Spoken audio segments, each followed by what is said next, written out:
नमः श्रीवर्धमानाय निर्धूतकलिलात्मने सालोकानां त्रिलोकानां यद्विद्यादर्पणाय ते।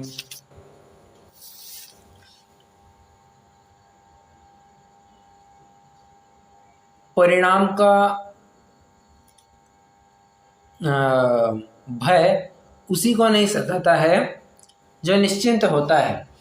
मतलब मैं ये कहना चाह रहा हूँ, एग्ज़ाम का रिज़ल्ट कुछ भी लगे, ये टेंशन उसी व्यक्ति को नहीं सताता है जिसको पता है अपन ने जो पेपर लिखा है वो सबसे बेस्ट लिखा है, अपन ने अपना 100% दिया है, अपन ने जितनी तैयारी की है उसके बेसिस पे आपने 100% दिया है।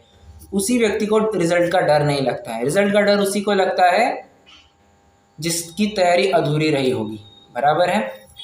आप वास्तविक रूप से देख सकते हैं कितने तो भी जीव रिज़ल्ट के बारे में कुछ चिंता नहीं करते हैं, बस अपने आप फर्स्ट आ जाते हैं। और कोई लोग इतनी चिंता करते हैं, इतनी मनोती मन्नत मांगते हैं, फिर भी फेल हो ही जाते हैं।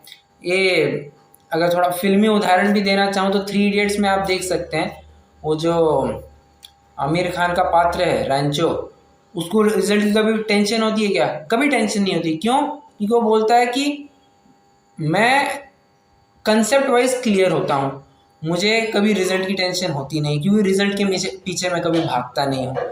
और तद्विपरीत वो जो दो दूसरे होते हैं, वो माधवन और कौन है वो तीसरा पात्र में याद नहीं कर पा रहा हूँ, जो कुछ भी है, शर्मन जोशी। तो ये 2 जन रिजल्ट के बारे में बहुत चिंता करते हैं, क्या होगा क्या होगा क्या होगा। क्यों? उनकी तैयारी पूरी नहीं हुई होती है। तैयारी जिसकी पूरी होती है वो परिणाम के भय से मतलब तकलीफ नहीं होती है। जिंदगी में जिसने समाधि मरण की पूरी तैयारी कर रखी है, समाधि मरण का काल आने पर उसको बिल्कुल चिंता नहीं होती। क्यों?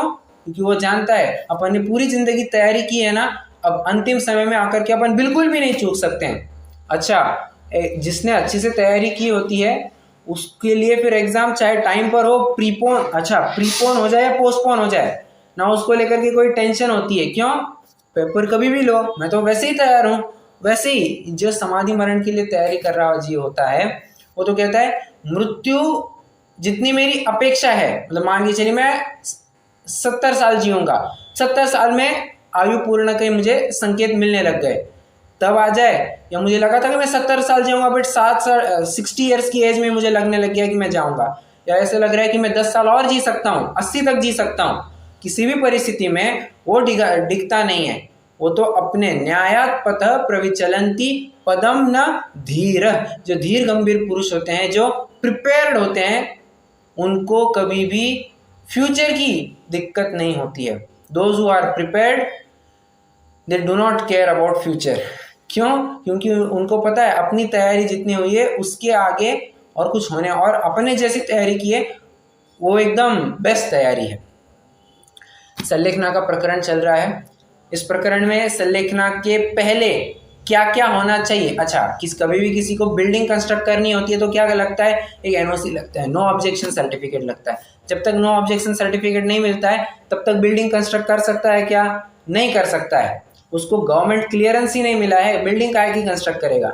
उसी तरह जब तक इसको समाधि मरण के पूर्व जो भी वस्तुएं, जो भी बातें जीवन में होनी आवश्यक है, अगर वो नहीं होती है जीवन में तो समाधि मरण कर ही नहीं पाएगा वो।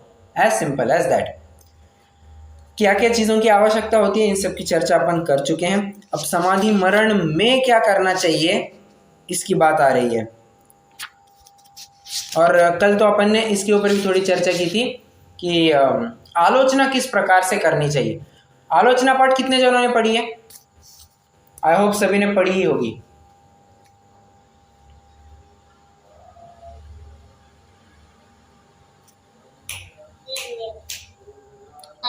ओके। उसमें मंगलाचरण का छंद क्या है? दूसरी लाइन है, करूं शुद्ध आलोचना शुद्धिकरण के काज। आलोचना भी कैसे करना? शुद्ध आलोचना करना, वो भी शुद्धिकरण के लिए करना। ठीक है, मतलब आलोचना भी शुद्ध मन से की जानी चाहिए, ये बात यहाँ पर बताई जा रही है। और निश्चल रूप से निर्व्याजम, ये शब्द आया था ना कल, निर्व्याजम, निश्चल रूप से कैसे आलोचना करनी चाहिए, उसके क्या क्या अतिचार हमें टालने चाहिए, इन सब की चर्चा हमने कल की थी। आज हम थोड़ा आगे बढ़ते हैं, 126 नंबर के श्लोक को प्रारंभ करने वाले हैं। ये भी लगभग पिछले श्लोकों की तर्ज पर चलने वाला श्लोक है, तो आइए पढ़ते हैं क्या कहना चाहता है।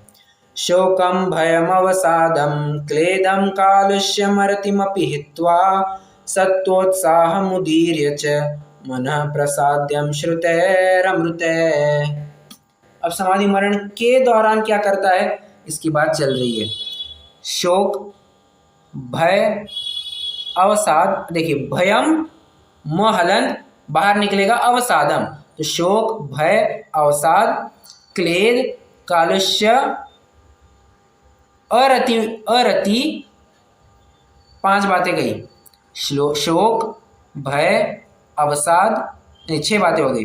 क्लेद, कालुष्य और अरति। हित्वा, इनको छोड़ करके, हित्वा मतलब क्या, छोड़ करके। हित्वा मतलब ये नहीं समझना कि हित के अर्थ ग्रहण कर लिया, नहीं नहीं नहीं, हित्वा मतलब छोड़ करके।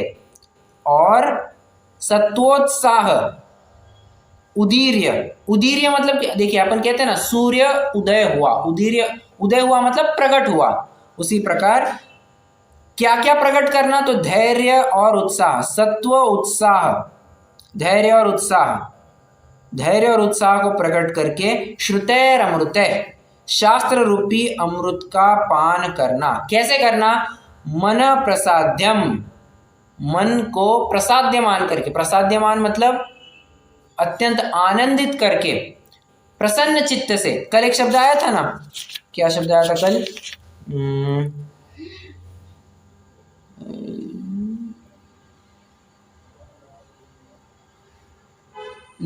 अच्छा नहीं, उसके पिछले एक श्लोक में आया था शुद्ध मना, याद आ रहा है, 124 नंबर के श्लोक में देखा था हमने, शुद्ध मना। यस नो, या भूल गए? हाँ, ये क्या बात, कल संडे इसके लिए आज सभी नींद में आ गए क्या? सब एंजॉय, लाइट मोड में, एंजॉयमेंट मोड में, ऐसा है क्या कुछ? चलिए, लग तो नहीं रहा है, ठीक है। तो चर्चा क्या चल रही थी अपनी, किन किन चीजों को छोड़ करके, हित्वा उनको छोड़ करके, और शास्त्राभ्यास ग्रहण करना, शास्त्राभ्यास को और ऊर्ध्व करना, ठीक है। किन किन चीजों को छोड़ना, कहते शोक, भय, अवसाद। शोक मतलब दुख, कहते हैं ना उनके गुजरने के पश्चात एक शोक सभा रखी जाती है, वो बहुत गुजरे, उसके लेकर के मुझे बहुत शोक हुआ, शोक हुआ मतलब दुख होना, ठीक है। भय, भय माने डर। अब डर किसका रहता है, अब इस वर्तमान की स्थिति को ध्यान में रखते हुए डर किसका होगा,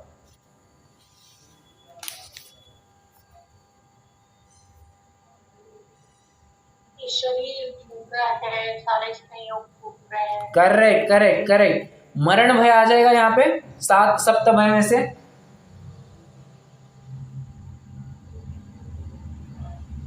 अरे हाँ ना, कुछ तो कहिए। बरोबर है भैया। हाँ करेक्ट, परंतु एक बात, मरण भय की मुख्यता रहेगी, बाकी सब भय भी इसमें गौण समझ लेना। क्यों, यहाँ पर सिर्फ मरण भय ऐसा स्पेसिफिकली नहीं कहा है, भय इतना ही कहा है। अपन अर्थ करते वक्त वर्तमान की स्थिति को ध्यान में रखते हुए ये कह रहा है कि मरण भय की तीव्रता होने की संभावना ज्यादा है, इसलिए अपन भय का अर्थ मरण भय कर रहे हैं, परंतु बचे हुए भय भी इसमें जरूर लगा लेना। तो भय भी नहीं करता है, क्यों, भय करेगा तो वर्तमान का समय बिगाड़ेगा, पॉइंट नंबर 1। वर्तमान का समय बिगड़ने से क्या होगा, वर्तमान का समय बिगड़ने से आर्त ध्यान रौद्र ध्यान होगा, आर्त ध्यान रौद्र ध्यान से क्या होता है, पाप का बंध होगा। और एक बताइए, पाप का बंध करके इसको सदगति होगी या दुर्गति होगी, ऑफ कोर्स दुर्गति होने वाली है। तो अगर वो जानता है कि मेरा मरण सफल होवे ये जीवन सार्थक होए। अब अंतिम पड़ाव है, अंतिम पड़ाव में कहीं चूक नहीं जाना है, तो चूक नहीं जाना, तो इसके लिए सप्त भयों से दूर रहना चाहिए। As simple as that. अवसादम, अवसाद मतलब होता है खेद। ओ हो, खेद करते हैं ना, खेद व्यक्त करना, एक प्रकार से नाराजी भी कह सकते हैं। खेद मतलब नाराज, बहुत खेद है कि आप रात्रि में भोजन करते हैं, बहुत खेद है कि आप सप्तव्यसनों में पारंगत है, ऐसा कहते हैं ना लोक में, बस वैसी ही बात है। खेद मतलब एक नाराजी व्यक्त करना, तो कहते हैं नाराजी भी व्यक्त नहीं करेगा। अब नाराजी किसके प्रति व्यक्त करता है, जरा बताना, किस परिस्थिति में नाराजी व्यक्त कर सकता है, इसको थोड़ा बताना।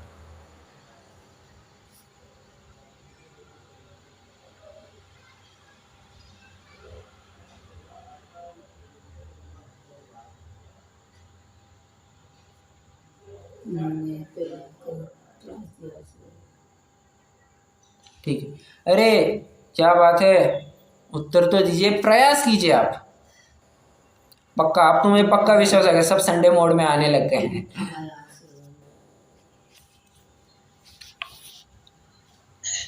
मतलब उसका यदि कहीं कोई व्रत नियम में कहीं कुछ बाधा आएगी तो उसमें थोड़ा सा दिखा सकता है ना वो अपनी नाराजगी की, नहीं से तो मेरा व्रत टूट जाएगा, ये भी या फिर कोई सेवा करने में परिवारजन से थोड़ा। परफेक्ट परफेक्ट परफेक्ट, ये आंसर मुझे अपेक्षित था।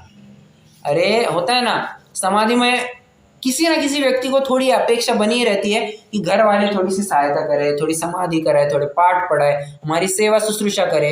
ये एक व्यक्ति को प्रायः, मैं ये नहीं कह रहा होती है, यूजुअली ऐसा देखने में आता है कि वैसी एक सुप्त भावना रहती है, कोई मेरी सेवा शुश्रूषा करे। अब उसमें अगर कम ज़्यादा हो गया, गड़बड़ हो गई, तो नाराजी व्यक्त कर सकता है ना कि यार तुम मेरा इतना भी ख्याल नहीं रख सकते क्या, मैं मरण समय में मरण की शैया पर सोया हुआ हूँ, तुम इतना भी नहीं देख सकते क्या, ये वो नाराजी व्यक्त नहीं करेगा। जो हुआ सो हुआ, शांति से, आराम से, be cool, take it easy, बराबर, एकदम आराम से। वो ये विचार करते हैं, देखो मेरे नसीब, क्या कहा,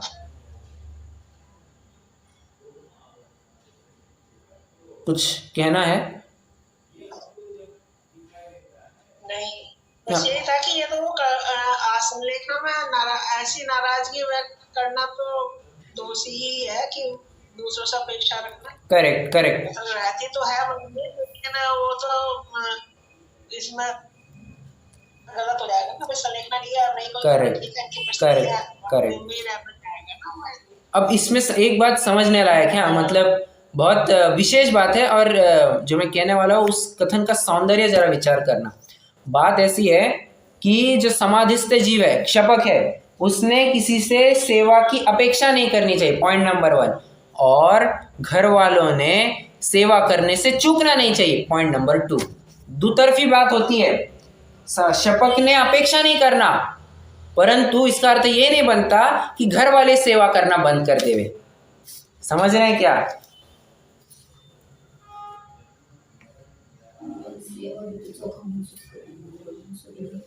समझ में तो आ रहा है। यस यस, दोनों तरफ से बात लगेगी। कोई ये अच्छा, क्षपक ने अपनी तरफ से अपेक्षा रखना कि ये मेरी सेवा करे, ये गलत बात है, ये टोटली गलत बात है। और जो उसके घर वाले हैं वो उसकी समाधि नहीं करा रहे हैं, समाधि नहीं करा रहे मतलब उसमें उसको प्रोत्साहित नहीं कर रहे हैं, उसका संबोधन आदि नहीं दे रहे हैं, सेवा शुश्रूषा नहीं कर रहे हैं, तो ये उनकी पार्ट पे गलत है। तो दोनों ने अपने अपने पार्ट को सुधार लेना ही योग्य है। प्रकरण कहाँ से चला आ रहा था? खेद, नाराजी व्यक्त नहीं करना। चौथा है क्लेद। क्लेद मतलब होता है स्नेह। क्लेद मतलब कलुषता, अपना कलुषता ऐसा अर्थ कहीं कहीं लिया जाता है, परंतु यहाँ पर प्रभाचंद्राचार्य की टीका में तो क्लेद का अर्थ स्नेह लिखा हुआ है, मतलब स्नेह को भी नहीं रखना। स्नेह क्यों नहीं रखना? अच्छा, बात ऐसी है, जिंदगी भर अपन ने अपने बच्चों को खिलाया पिलाया सब किया होगा, परंतु मरण के काल में वो संयोग छोड़ने के लिए बहुत दिक्कत होती है। अरे जिस पप्पू को अपन ने अपनी गोदी में बिठा करके एक एक चीज़ खिलाई है, एक एक चीज़ पढ़ाई है, एक एक नमोकार मंत्र का एक एक शब्द याद करवाया है, वहां से उसको अपन ने बड़ा किया है, और अब मरण के काल में उसके प्रति क्या स्नेह भी नहीं रखना? नहीं। क्या क्या? अरे बच्चे तो भी दूर, जो अपने माता पिता है, क्या माता पिता के भी प्रति राग नहीं रखना? माता पिता के प्रति भी राग नहीं। अरे माता पिता भी कभी अपने पास थे नहीं थे, ये अपनी पत्नी तो हमेशा अपने साथ थी। तुम जहाँ थे वहाँ पत्नी थी, पत्नी जहाँ थी वहाँ तुम थे, दोनों अविनाभावी चल रहे थे, इस तरह से चल रहे थे पूरे जीवन भर, पूरी गृहस्थी के जीवन में। और राग किस स्तर का डेवलप हुआ होगा?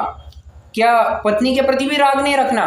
किसी के प्रति राग नहीं रखना। अरे हाँ, बहुत अच्छा। एक कदम आगे बढ़ करके ये चरणानी और अध्यात्म हम ये कहते हैं, अरे जो शरीर, ये पत्नी भी तो अच्छा हर साल तुम्हारे साथ चिपक के तो नहीं रहती थी, ये शरीर तो तुमसे चिपक करके है, जन्म से लेकर मरण तक ये तुम्हारे साथ बना हुआ है, कि इसके प्रति भी राग नहीं रखना, इसके प्रति भी रत्ती पाई राग नहीं रखना। देखिए कितनी बड़ी बात है। कहने में बड़ी आसान लगती है बातें, परंतु जब ग्राउंड लेवल पे हम ये काम करते हैं ना, बहुत बहुत टफ जाता है। इसके लिए वो टफनेस हम तब एक्सपीरियंस ना करें, ज़रूरी है अभी से चालू कर दे। मैं ये नहीं कह रहा हूँ कि घर वालों के साथ संबंध तोड़ दे, आज से तुम्हारा मेरा कोई संबंध नहीं, नास्ति सर्वोपि संबंधा, ऐसा नहीं।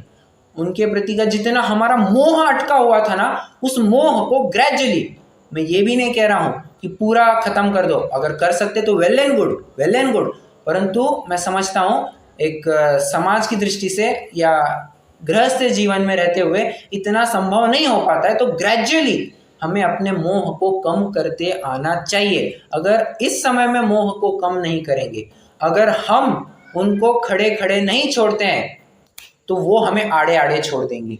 मतलब क्या? अगर हम घर वालों को खड़े खड़े नहीं छोड़ते, मतलब जब तक हम जिंदा है, हम होशो हवास में है, जब तक हम उनको, उनके प्रति के राग को नहीं छोड़ते हैं, अगर नहीं छोड़ते हैं तो वो हमें आड़े छोड़ देंगे मतलब मरण होने के बाद यही तुम्हारी अर्थी उठा करके ले जाने वाले। इसलिए पहले ही इनके प्रति का राग त्याग दो, फिर बाद में ये तुमसे तुम्हारी कुछ अपेक्षा रहेगी और वो भंग हो जाए, तो अपेक्षा भंग का तुम्हें दुख भी नहीं होगा। सिंपल सी बात है, बहुत लॉजिकल बातें हैं। स्नेह भी नहीं रखना। कालुष्य मतलब कलुषता, द्वेष। जब कह रहे हैं स्नेह नहीं रखना, तो सिंपल सी बात है, द्वेष भी नहीं रखना। आपने उसी दिन पढ़ा था ना, स्नेहम वैरम, स्नेह के साथ साथ वैर भी लगा लेना। देखो, अगर राग को त्यागने की बात की है, तो अविनाभावी रूप से द्वेष को भी त्यागने की बात की ही है। उसी प्रकार अगर द्वेष को त्यागने की बात की है, तो अविनाभावी रूप से प्रत्यक्ष अप्रत्यक्ष रूप से राग को भी त्यागने का उपदेश दिया है। फिर वो हमें सामने प्रकरण में दिख रहा हो नहीं दिख रहा हो अलग बात है। द्वेष और राग ये अविनाभावी है। अगर राग है तो किसी न किसी प्रकार से वहां पर द्वेष जुड़ा हुआ ही है। ये मोक्ष मार्ग प्रकाशक में पेज नंबर अब मुझे याद नहीं, 1 मिनट, हाँ, पेज नंबर 70 होना चाहिए जहां तक मैं याद कर पा रहा हूँ। तीसरे अधिकार का प्रकरण है, 1 मिनट। राग द्वेष की उत्पत्ति तथा विस्तार, तीसरे अधिकार का प्रकरण है। मेरा तो ठीक है,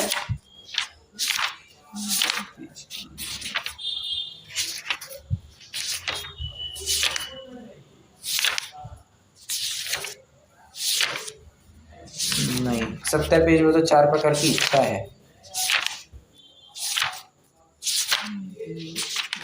राइट साइड पे पेज था, ठीक है, प्रकरण तो नहीं मिल रहा अभी।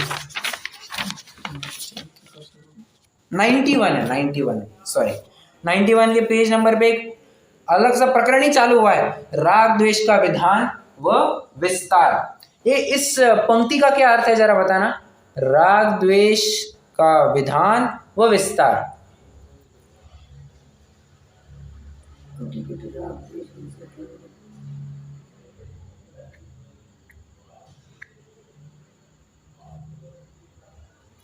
यहाँ कहना चाह रहे हैं कि राग द्वेष की उत्पत्ति किस प्रकार होती है, ये बता रहे हैं। और सिर्फ उत्पत्ति की बात नहीं, उसका रिपल इफेक्ट, रिपल इफेक्ट मतलब समझते हैं?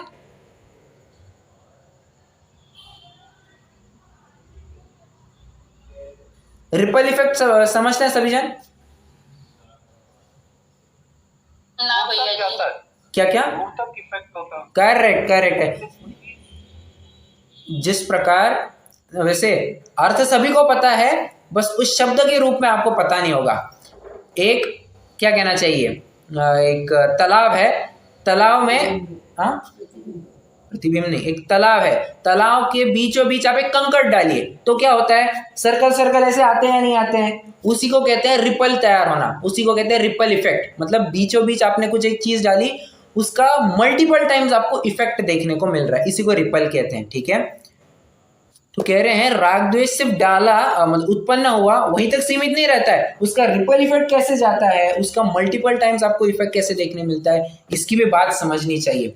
बहुत सिंपल सी सिंपल शब्दों के माध्यम से वे कहते हैं कि किसी एक विषय में मान के चलो तुमने राग किया, ठीक है, अब डेफिनेटली उस जिस वस्तु में तुम्हारा राग है ना, उस वस्तु या व्यक्ति को अगर कोई तकलीफ दे तो उस तकलीफ देने वाले विषय संबंधी तुम्हें द्वेष हो जाएगा, और उस वस्तु को जो सुहाता है उस विषय संबंधी तुम्हें अच्छा ही लगने लगे, तुम्हें राग उत्पन्न होगा।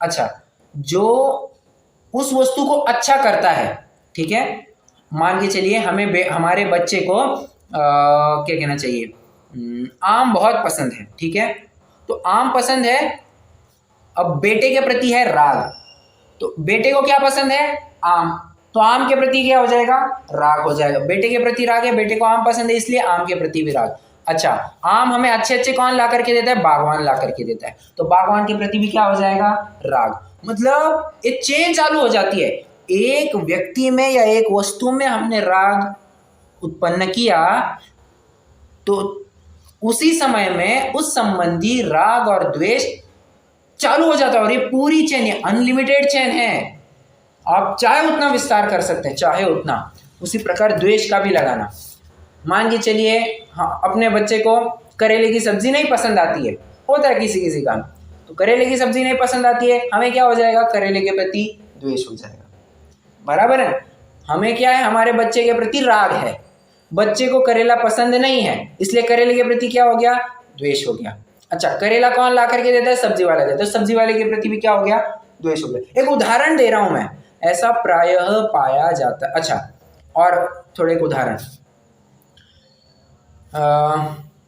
हमें अपने बच्चे के प्रति राग है, ठीक है, बच्चा स्कूल में गया और टीचर ने उसकी पिटाई लगाई, ठीक है, अब बच्चा रोता रोता घर पे आया, बच्चे को टीचर अच्छा नहीं है, तो हमारा भी टीचर के प्रति क्या हो गया, राग या द्वेष, द्वेष हो गया। तो इस प्रकार से चेन चालू हो जाती। अच्छा, टीचर जिस स्कूल में पढ़ाती है उस स्कूल के प्रति भी क्या हो जाएगा, द्वेष हो जाएगा। ये ऐसा पूरा का पूरा लाइन लग जाती है। मतलब कहने की बात है, इतना गंभीर मुद्दा है, एक विषय, किसी भी विषय में तुम राग करो या द्वेष करो, कुछ भी एक करो, दोनों तो एक साथ हो सकते हैं, नहीं मैं राग भी करूंगा द्वेष, कुछ भी एक करो, तुमने राग किया तो उससे जुड़ी हुई जितनी भी बातें थी उन विषयों में भी तुम राग द्वेष उत्पन्न करना चालू करते हो, तो उन जुड़ी हुई वस्तुओं के साथ और कुछ वस्तु जुड़ी होगी, उसके साथ भी राग द्वेष चालू हो जाता है। तो कहते हैं तुम्हें ये चेन आगे बढ़ानी ही नहीं है। चेन कैसे आगे नहीं बढ़ेगी, अरे मेन तुमने जो सोर्स है, सोर्स को ही अगर कट कर दिया, देखिए लाइट घर में कब तक आएगी, जब तक सोर्स में सोर्स क्या कहते हैं, जहाँ से पावर डिस्ट्रीब्यूट होता है वहाँ पर जब तक पावर है तब तक हमारे घर पे लाइट आएगी। वहाँ से ही कनेक्शन कट कर दिया तो घर में लाइट आएगी क्या, नहीं आएगी। बस कह रहे हैं तुमने कहाँ से भी, मूल क्या है, तुमने शरीर में एकत्व स्थापित किया हुआ है, तो शरीर के प्रति ना राग करना ना द्वेष करना।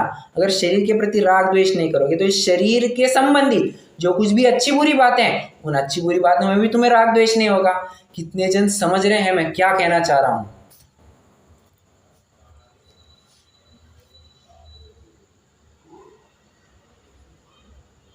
ये भैया भाव रखना चाहिए ना, क्या मतलब सब मध्यस्थ भाव रहना चाहिए ना, राग है ना करेक्ट करेक्ट, मध्यस्थ भाव बनाए रखना चाहिए।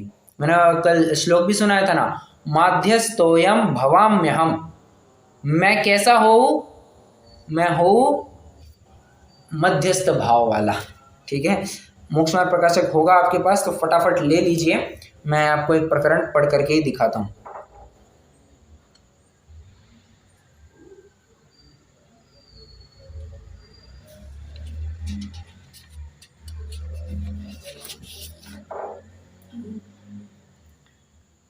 पेज नंबर 91 ले लेना है।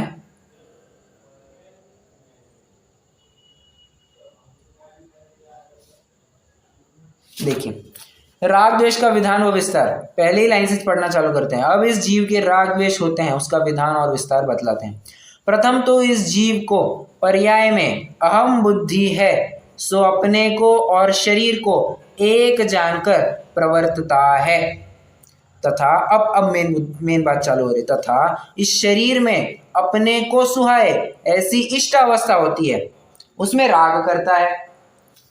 अपने को न सुहाए ऐसी अनिष्ट अवस्था होती है, उसमें द्वेष करता है। सिंपल सी बात है। तथा शरीर की इष्ट अवस्था के कारणभूत जो बाह्य पदार्थ है उनमें राग करता है, और जो शरीर के क्या राग करता है और उसके घातकों में द्वेष करता है।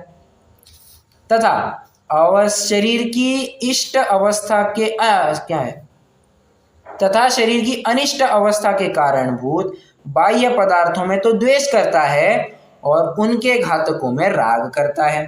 सिंपल सी बात है।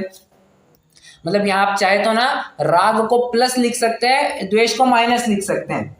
तो राग के लिए जो सहायक है उसमें भी राग होता है, मतलब plus into plus plus, plus into minus minus, minus into plus minus, minus into minus plus. मतलब जो हमारे लिए अनिष्टकारी वस्तु है, उस अनिष्टकारी वस्तु को जो उत्पन्न न कराए, उसके घातक जो हो उसमें राग बुद्धि होगी।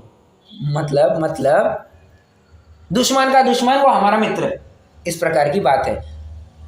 हम चाइना को नहीं चाहते हैं, अमेरिका भी चाइना को नहीं चाहते, इसलिए क्या हुआ, हम और अमेरिका दोस्त हो गए। ठीक है, पाकिस्तान भारत को नहीं चाहता है, चीन भी भारत को नहीं चाहता है, क्या हो गया, चीन और पाकिस्तान दोस्त हो गए। मतलब ये मित्र का मित्र शत्रु, ऐसी वाली बात हो गई है। तो हमें किसी भी राह पर नहीं जाना है, ये बात समझा रहे हैं। वैसे प्रकरण कितने जनों को समझ में आया, ये जो मैंने पढ़ करके दिखाया? कॉम्प्लेक्स तो नहीं लगा ज्यादा?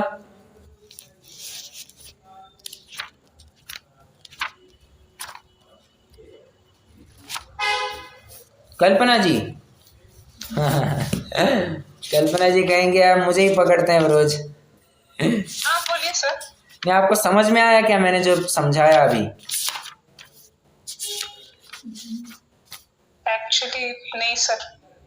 अरे क्या मतलब, क्या समझ में क्या नहीं आया, या आपका उपयोग नहीं था?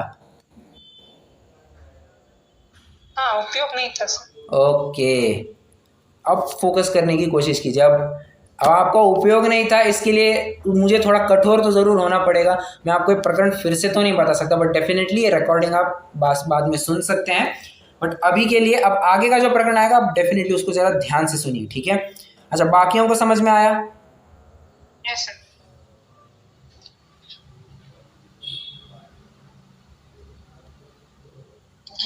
ओके ओके, चलिए कहाँ तक आए थे? शोक, भय, अवसाद, क्लेद, कलुष्य, अरति।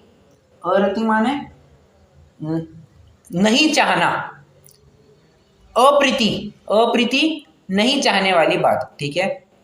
या जिसको लेकर के किसी प्रकार की ग्लानि उत्पन्न हो, जो वस्तु हमें नहीं चाहिए वैसी वस्तु, तो उसका भी, उस वस्तु के त्याग की बात नहीं कर रहे हैं। तो तुमने जो उस वस्तु संबंधी अपने परिणाम बनाए रखे हैं, कैसे? अरति वाले, अप्रीति वाले, तुम्हें वो अरति के भाव को त्यागना है। ये आप समझ रहे हैं क्या? यहाँ पर 6 बातें लिखी है। किसका प्रकरण चल रहा होगा ये? मतलब कुछ तो आपको कर्णन योग से कनेक्शन लग रहा है क्या? ये नौ कषाय का। परफेक्ट परफेक्ट, बहुत अच्छा। इसमें कौन सी बातें नहीं ली है? 3 वेद नहीं लिए हैं यहाँ पर, बस हास्य, रति, अरति, शोक, भय, जुगुप्सा। इसमें से हास्य वाला बात तो जरूर नहीं ली है, परंतु स्नेह के अंतर्गत आप वो ले सकते हैं, ठीक है। अरति ले लिया है, हास्य, रति स्नेह के माध्यम से ले लिया, हास्य रति अरति ले लिया, शोक शोक भी ले लिया, भय भय भी ले लिया, जुगुप्सा जुगुप्सा ये नहीं जुगुप्सा या आप अरति में डाल सकते हैं, भय जुगुप्सा, ठीक है। मतलब एक प्रकार से 9 कषाय बता रहे हैं। डेफिनेटली सारे नहीं कवर हो रहे हैं, बट मेजर चंक तो जरूर कवर हो रहा है। तो कह रहे हैं कषाय तो करनी ही नहीं है, तुम्हें 9 कषाय भी नहीं करनी है। वैसे एक बात तो और भी समझने लायक है कि जब कषाय ही ना हो तो 9 कषाय क्या काम की? 9 कषाय भी अपना फल या उदय कब दिखाते हैं? जब कषाय साथ में हो। कषाय ही नहीं है तो 9 कषाय किस काम की? मालिक ही नहीं है तो कुत्ता नहीं भौंकता है, जब मालिक होता है साथ में तभी कुत्ता भौंकता है, ठीक है। उसी प्रकार कषाय ही नहीं है तो 9 कषाय कुछ भी परिणाम नहीं देते हैं। परंतु फिर भी ये बात समझने लायक है, हम सब कषायी जीव है। अब ये श्रावक की बात चल रही है ना, तो श्रावक में डेफिनेटली कषाय पाई ही जा रही है। ऑफ कोर्स ये माना कि उसके अभी से प्रत्याख्यानावरण और संज्वलन ही बचे हैं, परंतु प्रत्याख्यानावरण वाला भी है ना थोड़ा सा, वो भी किसी न किसी प्रकार का थोड़ा स्ट्रांग है ना, तो उस संबंधी कषाय जनित तुम्हें 9 कषाय नहीं करनी है। बहुत बड़ी बात कह रहे हैं, समझने वाली बात है। इनको क्या करना? हित्वा, इनको त्याग देना। अब बस त्याग देना और कुछ नहीं करना। सुनो, अपने उत्साह को बढ़ा करके, अपने जोश को बढ़ा करके क्या करना? श्रुतैर अमृतै, श्रुत रूपी अमृत का सेवन करना, पान करना। श्रुत रूपी अमृत का सेवन करना।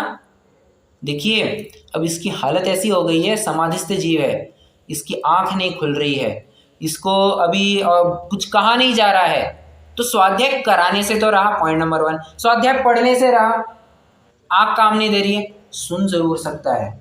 माना कि सुनने में भी दिक्कत हो रही है, परंतु सुनना या पढ़ने से ज्यादा इजी बताया है। अब सिंपल सी बात है, आप कोई कथा किसी के मुख से सुनना चाहेंगे या स्वयं पढ़ना चाहेंगे? मतलब ज्यादा इंटरेस्ट किस में आता है? सुनने में आता है ना यार। कहाँ पढ़ते बैठना, इतना पोथन ना रामायण कहाँ इतना बड़ा पढ़ते बैठे, पंडित जी बस हमें रोज थोड़ा सुनाते हैं, उसी में आनंद आता है। मतलब एक जनरल टेंडेंसी की बात कर रहा हूँ मैं। और सुनना ये ज़्यादा इजी है, तो सुनना वो जरूर सुन सकता है, तो सुनाएगा कौन? अरे घर वाले हैं ना सुनाने के लिए। अच्छा घर वाले ना भी हो तो कोई विद्वान वगैरह होंगे, वो सुनाते हैं।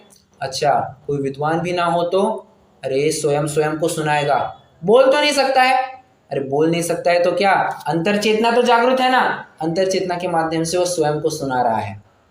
चेतो चेतन निज में आओ, अंतर आत्म बुला रही है। अब अंतरात्मा बुला रही है, ये सुन कैसे पाएगा? बाह्य कर्ण इंद्रिय से तो जरूर नहीं सुन पाएगा, उसके लिए अंदर चेतना ही आवश्यक है।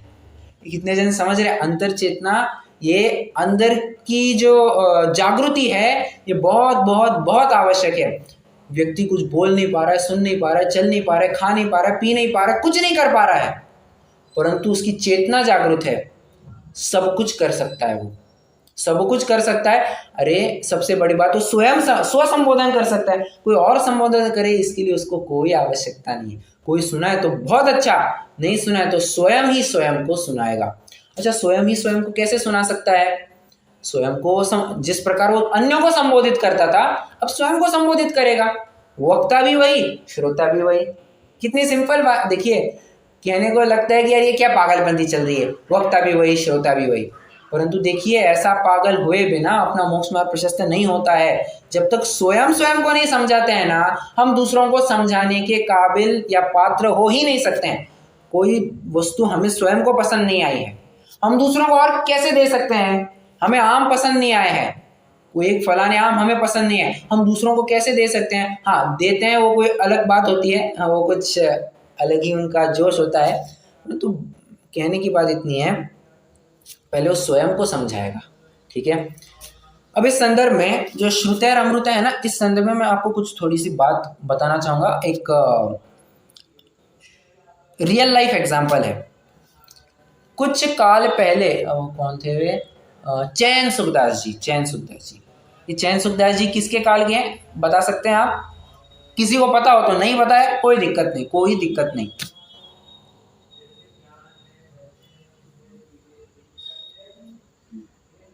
चैन सुखदास जी ये पंडित गोपाल दास जी वरैया के समकालीन बताए गए हैं, ठीक है। कहते हैं कि उनके शिष्य ही थे, बस डायरी नहीं है अभी। कहते हैं उनके चैन सुखदास जी उनके शिष्य ही थे। हाँ वो दूसरी डायरी, ठीक है। गोपाल दास जी के शिष्य ही थे ऐसा कहा जाता है, ठीक है। तो चैन सुखदास जी, ये चैन सुखदास जी, मक्खन लाल जी और क्या देवकी नंदन जी, खूबचंद जी, ये सब अपने बरैया जी के शिष्य बताए गए हैं और एकदम तगड़े शिष्य बताए हैं, ठीक है। एनीवे अपन उस प्रकरण पे नहीं जाना है अपन, मैं तो उनकी घटनाएं बताना चाह रहा हूँ। हुआ क्या कि उस समय में स्मारक, कुछ काल जब स्मारक चालू हुआ तब ये चैन सुखदास जी थे, गोपाल दास जी तो थोड़े जल्दी गुजर गए थे। तो जब स्मारक चालू हुआ तो उस समय में राजस्थान में इस प्रकार की एक पद्धति प्रचलित थी। शशि जी शायद आपको ज़्यादा पता होगा क्योंकि आप वहीं के रहने वाले हैं। घर में अगर कोई व्यक्ति गुजर जाता था तो 3 टाइम, जिस प्रकार हर संधिकाल में दिव्य ध्वनि खिलती है उसी प्रकार हर 3 टाइम घर वालों को घर के बाहर आ करके जोर जोर से छाती पीट पीट करके चिल्लाना है। छाती ना भी पीटे परंतु जोर जोर से रोना है, चिल्लाना है। मतलब हाँ, रोज आकर के पीटना है, रोना है उनको, बस आर्त ध्यान करना है, आर्त ध्यान करना है। शशि जी आपको पता है ऐसा कुछ होता था? नहीं, आइडिया नहीं है। अच्छा आइडिया नहीं है, ठीक है कोई बात नहीं। तो फिर शायद थोड़े से रिमोट एरियाज में, थोड़े गांव जो एक्सट्रीम राजस्थान के रिमोट एरियाज है वहां पर कहीं होता होगा। तो हुआ क्या, जितना भी अपना यहाँ पे मतलब थोड़ा प्रोफेशनल रोने वाले होते हैं। रुदाली नाम की एक फिल्म आई थी, you remember? Okay, they are paid to cry in such situation. अच्छा professional you know criers, you can say so. जो प्रोफेशन है, अपना प्रोफेशन ही बस रोना, रोना ही जिसका प्रोफेशन है मतलब थोड़ी हास्यास्पद बात है। तो मैं घटना क्या बताना चाह रहा हूँ, चैन सुखदास जी को ये बड़ी अटपटी बात लगी, यार ये क्या इतना रोज 3-3 टाइम आकर के 2-2 घंटे अपना समय खराब करते हैं। उन्होंने स्मारक वालों के साथ बात की और कहा कि घर में कोई भी अगर गुजर जाएगा विद्वानों की, या जो होने वाले विद्वान हैं जो वहाँ पर शास्त्री कर रहे हैं, वे एक 4-5 जने की टीम उस घर में भी, जिस घर में व्यक्ति गुजर गया है उस घर में भेजी जाएगी टीम, और क्या करेगी, पूरा दिन अध्ययन कराएगी। खान पान की कोई विकल्प नहीं, आपको जो करना है कीजिए, हमें आपसे खान पान की कोई अपेक्षा नहीं, बस एक ही अपेक्षा है, आपने हमें पूरे 10 घंटे देने चाहिए। हमारे विद्वान आएंगे, हमारा विद्वान नहीं मतलब बहुत 3-4 विद्वान आएंगे वहाँ पर, आपको पूरा दिन अध्ययन कराएंगे। एक विद्वान हो गया तुरंत दूसरा विद्वान, दूसरा हो गया तुरंत तीसरा, तीसरा हो गया चौथा, आपको तत्व चर्चा के ही साइकिल में बनाए रखेंगे, आपको उससे बाहर नहीं निकलने देंगे, तत्व चर्चा ही करते रहेंगे। अच्छा तत्व चर्चा से क्या होगा, अरे मंद परिणाम बने रहेंगे, बताया जाएगा कि देखो इस राम नाम सत्य है, सत्य बोलो गत्य है, ऐसे मुर्दे को सुनाने वाली बात नहीं है। जो चेतन तत्व है वो तो निकल गया, तुम ही सुन लो तो बहुत अच्छा है, तो तुम सुन लो, ये बताने के लिए, उनको सचेत करने के लिए, उनको जागृत कराने के लिए उन्होंने ऐसा उपक्रम किया और मानने वाली बात है, उन्होंने इम्प्लीमेंट करके दिखाया। आज वो प्रथा कितनी प्रचलित है मैं नहीं जानता हूँ, परंतु कहीं ऐसा देखने में ज़रूर आता है। अगर आप थोड़े से बुंदेलखंड एरिया में भी अगर जाएंगे तो वहाँ पर ऐसा प्रायः पाया जाता है। तो अब किसी घर में कोई गुजरने वाला है तो संबोधन करने के लिए दो तीन विद्वान लगे रहते हैं, उनको निरंतर अध्यात्म की चर्चा बता सुनाते हैं कि अहो तुम तो परम पदार्थ हो, तुम इस शरीर को छोड़ करके जा रहे हो, इसका अर्थ ये नहीं समझना कि तुम्हारा सर्वथा नाश हो रहा है, तुम तो अजर अमर तत्व हो, तुम्हारा कभी ना उत्पन्न हुआ है, ना तुम्हें कभी कोई नाश कर सकता है, ना किसी ईश्वर ने तुम्हें बनाया है, ना कोई ईश्वर तुम्हारा घात कर सकता है। ऐसी बातें बता करके तुम्हारा उस व्यक्ति के अनादि अनंत पने को सिद्ध करने की कोशिश करते हैं, उसको संबोधित करते हैं, इस प्रकार से उसका हौसला और बढ़ाते हैं। कहाँ से आया था प्रकरण? श्रुतेर अमृते। बस क्या कहना चाहिए, तत्व ज्ञान सुनते रहते हैं, सुनते रहते हैं, सुनते रहते हैं। अच्छा, तत्व ज्ञान सुनते रहने की तत्व ज्ञान सुनते रहने का अभ्यास, सुनने का अभ्यास उसको कहाँ पर हुआ था? अरे जब वो स्वयं गृहस्थावस्था में था या ब्रह्मचर्य आश्रम में था, स्वयं जब अध्ययन कर रहा था, तब सुनने की तो बात थी सारी, सुन करके अब उसको सुनने की अच्छी हैबिट हो गई थी, पढ़ता भी था और सुनता भी था, तो सुन करके उसको हैबिट लग गई थी। ठीक है, चलिए। मन प्रसाद्यम, कैसे? प्रसाद्यमान होकर के अत्यंत उत्साह पूर्वक, मरे मन से नहीं करना, मरे मन से नहीं करना। ठीक है, करना, देखिए आप लोक में भी कहते हुए पाए जाएंगे, करना है तो ढंग से करो, मरे मन से मत करो। ठीक है, इससे अच्छा है तुम मत ही करो, करना है तो अच्छे से करो, परफेक्ट करो, मरे मन से ना करो।